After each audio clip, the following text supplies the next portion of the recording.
लखनौ मध्ये काळाचा घाला, 3 मजली इमारतीत अग्नितांडव, 15 जणांचा होरपळून मृत्यू, 3 आरोपींना अटक, 7 दिवसात चौकशी अहवाल सादर करण्याचे आदेश. अग्निशमन दलाच्या 14 गाड्यांनी 4 तासांच्या शर्थीनंतर मिळवले आगीवर नियंत्रण. रुग्णालयाबाहेर नातेवाईकांचा टाहो. किंग जॉर्ज मेडिकल युनिव्हर्सिटीमध्ये जखमींवर उपचार सुरू. उत्तर प्रदेशची राजधानी लखनौ मधून एक अतिशय हृदयद्रावक घटना समोर आली आहे, ज्या घटनेने संपूर्ण देश हादरलाय. एका नामांकित व्यावसायिक इमारतीला लागलेल्या भीषण आगीत 15 निष्पाप विद्यार्थ्यांचा अत्यंत दुर्दैवी अंत झालाय.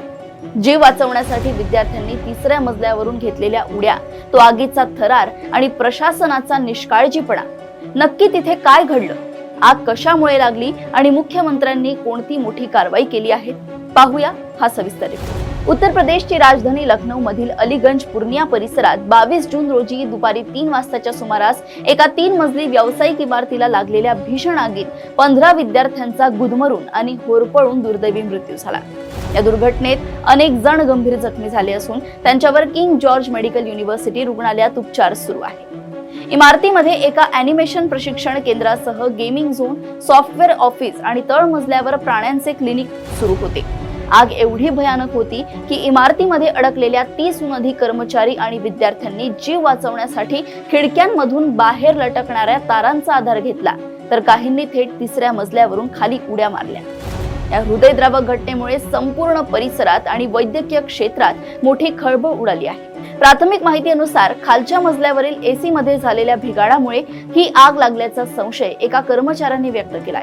यापूर्वी एसी दुरुस्तीबाबत इमारतीच्या मालकाकडे अनेकदा तक्रारी केल्या होत्या, मात्र त्याकडे दुर्लक्ष करण्यात आले. मालकाच्या याच निष्काळजीपणाचा फटका निष्पाप विद्यार्थ्यांना बसला. घटनेची माहिती मिळताच अग्निशमन दलाच्या 14 गाड्या, एनडीआरएफ, एसडीआरएफ आणि नागरी संरक्षण पथकांनी घटनास्थळी धाव घेऊन शेजारच्या इमारतीच्या छतावरून बचाव कार्य राबवले.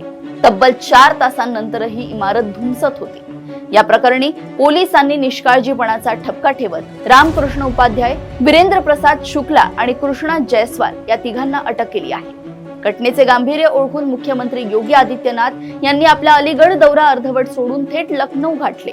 त्यांनी घटनास्थळाची पाहणी केली आणि रुग्णालयात जाऊन जखमींची विचारपूस केली.